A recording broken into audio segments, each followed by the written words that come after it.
where we are going to kick off the show is protesters linked to Destiny Church stormed a children's event being hosted by Drag King on Saturday. We are all probably up to speed now, seeing the pictures. The event was part of Auckland Pride's festival and was cancelled after about 50 protesters pushed their way into a Te Atatu library, refusing to leave. About 30 adults and young children were forced to lock themselves in a room. There were alleged assaults, which the police are looking into. And it's been heavily criticised by the Prime Minister, the Mayor of Auckland as well, and the police, who say they crossed the line with aggressive and violent behaviour. Act Justice spokesperson Todd Stephenson is calling for cross-party commitment to free speech, freedom of assembly and the rule of law. And he joins me now. Todd, a very good afternoon to you, my friend. Hello, Leah. Thanks for having me on. Now, Todd, do you think the members of Destiny Church that took part on Saturday at this library had the right to protest? Had the right to peacefully protest. That's not what appears to have occurred at the weekend on Saturday. So where did they overstep the mark in your eyes? Oh, I think storming into a building, and obviously there's some allegations of some alleged assaults. And in fact, disrupting the event, I think that's where they crossed the line. So really what I've just said is, look, we need some consistency here around protecting events and free speech, and making sure people can actually safely go about their business. And yes, I'm all for peaceful protest.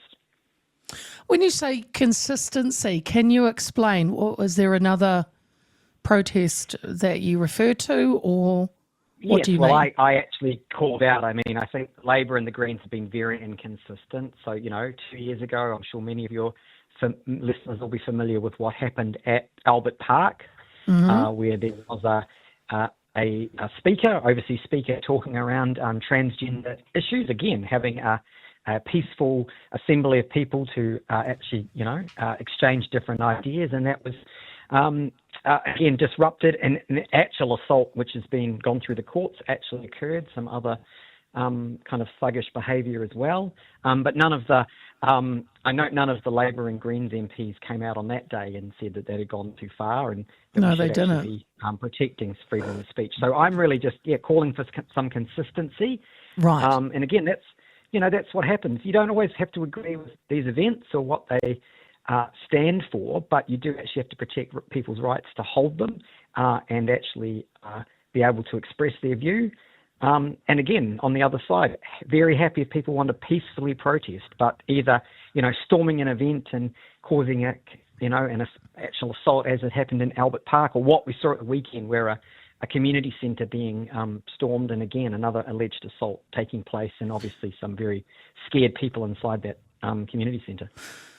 You referred to the one you're talking to was Parker Posey's event at Albert Park. Yes. Brian Tamaki suggested the children at the Te Atatu event were being put at risk. How do you balance the right of free speech with concerns about harmful rhetoric or misinformation? Brian Tamaki actually thinks children are being put at risk. He should report that to police or other authorities and let them investigate.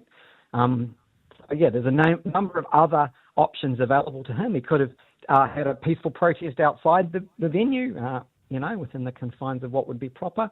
So, look, there are many other avenues open to Mr. Tamaki and his supporters, short of storming a community centre and allegedly assaulting someone. You've talked about cancel culture, deplatforming, and the thugs veto. What's the thugs veto? Well, that's exactly this, where people are actually holding an event, expressing a view which may or may not be popular, but it's a view that they're allowed to hold and express, and then other people, I suppose, are counter-protesting in such a way that their event is disrupted and they're unable to continue with it. That's the thugs veto. There is a petition now to strip Destiny Church of their charity status. Todd, would you like to see that happen? Where do you sit on that? Look, that's a totally separate issue. I think there's a review into which happens quite often, into different organisations and, how their charitable status is actually determined. So I think that's a separate issue. and that should go through a proper process about whether they or other organisations continue to hold that status. I agree with, I think all of us agree with freedom of speech, most, listening and be able to protest peacefully. And I'll go back to Posey Parker because, you brought her up as well, Kelly. It's a shocking J. example. Keane. She was in a public place, which was Albert Park, and this took place in a public building. What's your position on a council, i.e. ratepayers, funding these drag or king queens reading to kids? It's a bit different, isn't it? Well, I think, separate, I think there's a few issues to unpack there, Leah. I think one is, if an organiser of an event has got proper, permissions, so like in the case of the Posey Parker event, they'd, sought all the permissions, they were holding that in the public space, and that event went forward. I think it's similar in the case of the community centre. They've obviously got all the permissions and they were holding their event. I don't actually know the financial arrangements around either of those events, so whether they paid for the spaces or how they were funded.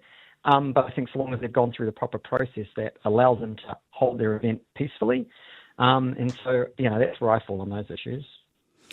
And Todd, do you personally, do you have any issue with children being read to by drag kings or drag queens? Well, I don't have any children, just to get that out there, but maybe not something, if I did, I would send my children to. So I think, again, the first thing is it's a parent's decision and discretion.